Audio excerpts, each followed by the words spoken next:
क्या आप further studies के लिए अब्रॉड जाना चाहते हैं? तो फिर सोचना कैसा, अपने ख्वाबों को हकीकत में बदलने के लिए एमट्रिक्स ओवरसीज कंसल्टेंट्स पर तशरीफ लाइए। यहाँ का सक्सेस रेशियो 99% है। यूएसए, कनाडा, ऑस्ट्रेलिया, यूके और यूरोप में हमारे क्लाइंट्स स्टडीज के साथ साथ वर्क भी कर रहे हैं और सर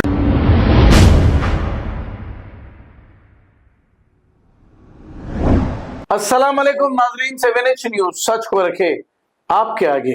मतीन शरीफ कांग्रेस लीडर ने यह कहा कि वक्फ अमेंडमेंट बिल जो पार्लियामेंट में पास किया गया है, इस बिल को कोई भी मुसलमान कबूल करने के लिए तैयार नहीं। इस पर इन्होंने कुछ तफसीलात बताई है, आइए देखते हैं ये रिपोर्ट।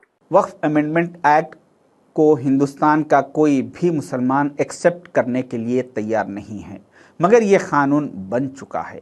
2014 से आज तक मोदी गवर्नमेंट ने करीब 372 बिल पास करवा लिए लोकसभा और राज्यसभा में उनकी मेजॉरिटी होने की वजह से, मगर सिर्फ एक किसानों के बिल के सामने मोदी गवर्नमेंट ने अपने घुटने टेके और उस बिल को वापस लिया। उसकी वजह यह थी कि किसानों ने जो एहतजाज किया था, उनके उस एहतजाज में इत्तेहाद था, इत्तेफाक था, यूनिटी थी, सिस्टम था। अगर उसी तरीके पर हम भी आज एहतजाज करें तो ये कानून भी जरूर वापस होगा।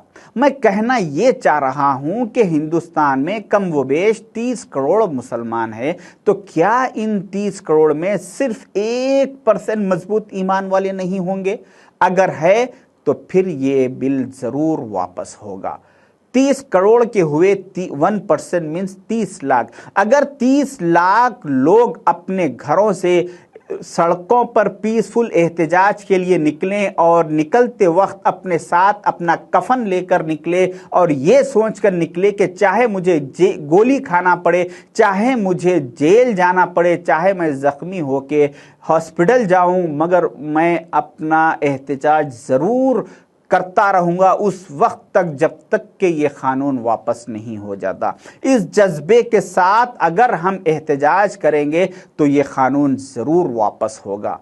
हम किस दिन के इंतज़ार में बैठे हुए हैं, मुझे समझ में नहीं आ रहा कि ये जालिम हुकूमत इस हद तक के ये लोग जा चुके कि उत्तर प्रदेश में अगर कोई आदमी किसी औरत का रेप करता है तो उसको 40,000 रुपये के बॉन्ड डिपॉजिट करने पर उस केस से बेल दे दी जाती है, और अगर कोई इंसान किसी दूसरे इंसान का कत्ल कर देता है तो उसको उस केस से बाहर आने के लिए 50,000 रुपये के बॉन्ड पेपर पर बाहर भेज दिया जाता है।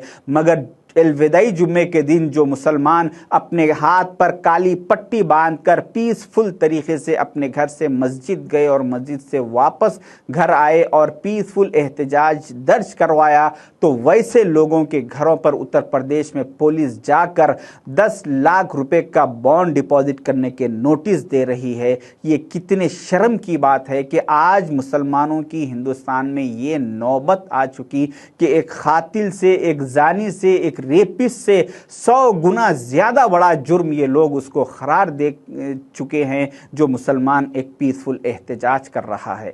अगर आज भी हम इस कानून के खिलाफ प्रोटेस्ट के लिए, एहतजाज के लिए रोडों पर नहीं आए तो फिर बहुत जल्द अज़ां पर पाबंदी और हलाल खाने पर पाबंदी, शरिया कानून पर पाबंदी, खतना पर पाबंदी, हिजाब पर पाबंदी, ये सारे बिल पार्लियामेंट में पास हो जाएंगे और इसके बाद इन जालिम हुक्मरानों का सबसे बड़ा टारगेट ये है कि जिस तरह से पड़ोसी मुल्क बर्मा में मुसलमानों को दूसरे नंबर का शहरी करार दिया गया और उन्हें वोट के हक से महरूम कर दिया गया, उसी प्लानिंग के तहत ये लोग ये सारे बिल लाके मुसलमानों को कमज़ोर करने की कोशिश कर रहे हैं। और अगर आज भी हम कमज़ोर बने हुए रहे तो फिर इसके बाद ये बिल आएगा कि यहाँ पर भी मुसलमानों को दूसरे नंबर का शहरी करार दिया जाएगा और उसके बाद मुसलमानों के वोट के हक को ख़त्म कर दिया जाएगा।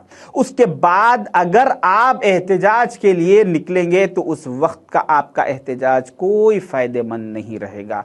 मेरी मुस्लिम पर्सनल लॉ बोर्ड से, जमीयतुल उलमाए हिंद से, जमात इस्लामी से और हिंदुस्तान के बड़े जितने ऑर्गेनाइजेशन हैं उन सारे लोगों से गुजारिश है कि आप लोग तो अपने काम اس کے اوپر پلاننگ میں لگے ہوئے ہیں، مجھے اندازہ ہے، مجھے اطلاع ہے، مگر اس کو جلد سے جلد پلاننگ کو لائیے، امیڈیٹ اس جیل بھرو آندولن شروع کرنے کا وقت آ چکا، کیونکہ آج ہندوستان میں ٹوٹل 1412 جیلیں ہیں، سینٹرل جیل، ڈسٹرکٹ جیلز ملا کر، تو ان 1412 جیلوں میں 3,80,000 لوگوں کو رکھنے کی کیپیسٹی ہے۔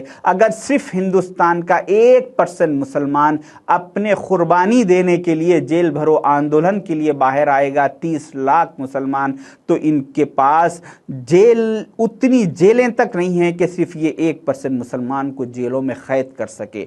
اس کے باوجود بھی اگر آج ہم ڈریں گے، ہم گھروں میں بیٹھے ہوئے رہیں گے، تو اس کے لیے ہمیں بہت بڑا نقصان اٹھانا پڑے گا۔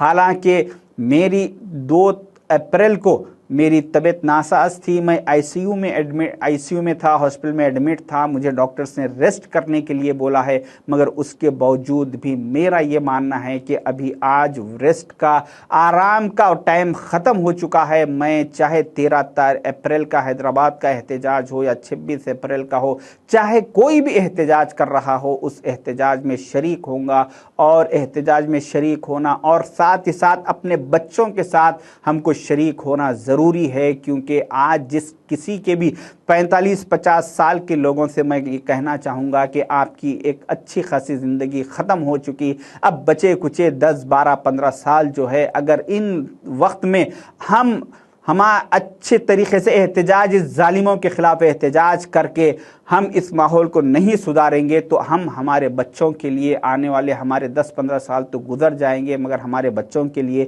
یہ ملک ایک جہنم بن جائے گا۔ تو اسی لیے چاہیے کہ ہمیں ہماری آنے والی نسلوں کی حفاظت کے لیے آج ہمیں قربانی دینا ہے، ہمارے آرام کی، ہمارے ہر چیز کی ہمیں قربانی دے کے ہمیں باہر آنا ہے، احتجاج کرنا ہے۔ کچھ لوگوں کا یہ کہنا ہے کہ بغیر پرمیشن کے احتجاج کے لیے مت جائیے، ایسے لوگوں کی باتوں میں مت آئیے، پیسفل احتجاج کریے، اور احتجاج میں حکومت کی کسی پراپرٹیز کو نقصان پہنچانا یا پتھر پولیس والوں پر پتھر بازی کرنا، یہ کام مت کیجیے، صرف احتجاج کیجیے، پیسفل احتجاج کر کے اپنا احتجاج درج کروائیے۔ پھر اگر نہیں کر سکتے تو پھر انتظار کیجیے کہ آپ کے اور آپ کی نسلوں کے لیے یہ ملک ایک جہنم بن جائے گا۔ شکریہ، اللہ حافظ۔ کیا آپ فردر اسٹڈیز کے لیے ایبراڈ جانا چاہتے ہیں؟ تو پھر سوچنا کیسا؟ اپنے خوابوں کو حقیقت میں بدلنے کے لیے ایم ٹریکس اوورسیز کنسلٹنٹس پر تشریف لائیے۔ یہاں کا سکسیس ریشیو 99% ہے۔ U S A, Canada,